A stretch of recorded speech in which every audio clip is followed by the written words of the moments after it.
ఓ DSP అనేవాడు mic పట్టుకుంటాడు, యూనిఫామ్లో ఉన్నాడు, మైక్ పట్టుకున్నాడు, ఊపేయి కుదిపేయి అంటాడు.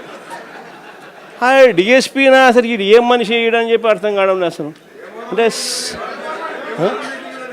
భీమవరం మీటింగ్లోనే అసలు ఇది ఇది ఇది నిజంగా సమాజంలో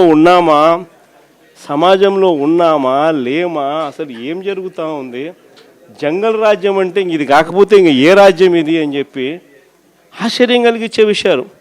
నిజంగా ఈ బరితెగింపు అన్నది, ఈ విచ్చలవిడితనం అన్నది నిజంగా ఏ స్థాయికి వెళ్ళిపోయిందనంటే, చంద్రబాబు నాయుడు గారి ఎమ్మెల్యేలు, చంద్రబాబు నాయుడు గారికి సంబంధించిన వాళ్ళంతా ఏ స్థాయిలోకి వెళ్ళిపోయినారంటే, నిన్న 20 పేపర్లో చూసినాం, కోడూరు ఎమ్మెల్యే ఆరవ శ్రీధర్, అదే మనిషేనా అసలు ఇది ఎమ్మెల్యేనా అని అనిపిస్తుంది నాకు. అసలు ఈ అరవ శ్రీధర్ అనేవాడు ప్రభుత్వ ఉద్యోగి అయిన ఒక అమ్మాయిని భయపెట్టి, బెదిరించి, రేపు చేసి, హెరాస్ చేసి, స్వయంగా ఆ అమ్మాయి తనకు జరిగిన అన్యాయాన్ని కూడా ఏకంగా సాక్ష్యాలు ఆధారాలతో సహా బయట పెట్టింది. ఆముదాల వలస ఎమ్మెల్యే ఇంకోడు కూన రవికుమార్. ఈయన గారి వేధింపులు భరించలేక గవర్నమెంట్ స్కూల్ ప్రిన్సిపల్ ఆత్మహత్యా యత్నం చేసుకుంటే ఇప్పటి వరకు చర్యలు లేవు. సతివీడు ఎమ్మెల్యే కోనేటి ఆదిమూలం ఒక మహిళను బలాత్కారం చేసిన చివరికి ఆ అధికారిని ఉపయోగించి ఆ కేసునే క్లోజ్ చేయించుకుంటారు.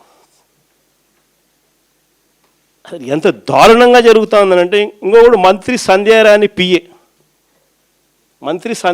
పిఏ ఇంకొకడు తనను లైంగికంగా వేధిస్తున్నాడని మరొక ప్రభుత్వ ఉద్యోగి అయిన మహిళ ఫిర్యాదు చేస్తే అతన్ని వదిలేసి ఫిర్యాదు చేసిన ఆయమను జైల్లో పెడతారు.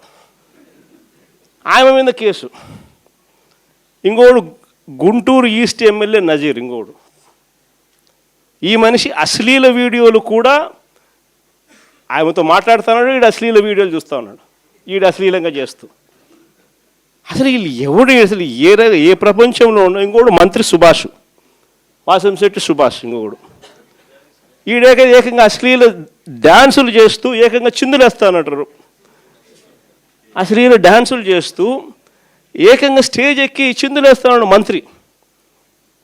అసలు నాకు ఆశ్చర్యంగా ఉంది. అసలు జంగల్ రాజ్యం అని అంటే ఇంకా వేరే పేరు ఏమైనా ఉంటుందా ఈ ప్రభుత్వంలో జరుగుతూ ఉన్న పనులకు? జైలు అనేది ఎలా ఉంటుందో చూపించాల్సింది పోయి, ఇలాంటిది ఏదైనా చేయాలంటే బొలులో భయం అనేది ఎలా ఉంటుందో చూపించాల్సింది పోయి, వీళ్ళందరినీ ప్రోత్సహిస్తాడు ఎవడు? వీళ్ళందరినీ ప్రోత్సహిస్తూ ఉండేది వీళ్ళు. సాక్షాత్తు దగ్గరుండి చంద్రబాబు నాయుడు, ఆయన కొడుకు, ఆయన ప్రభుత్వం.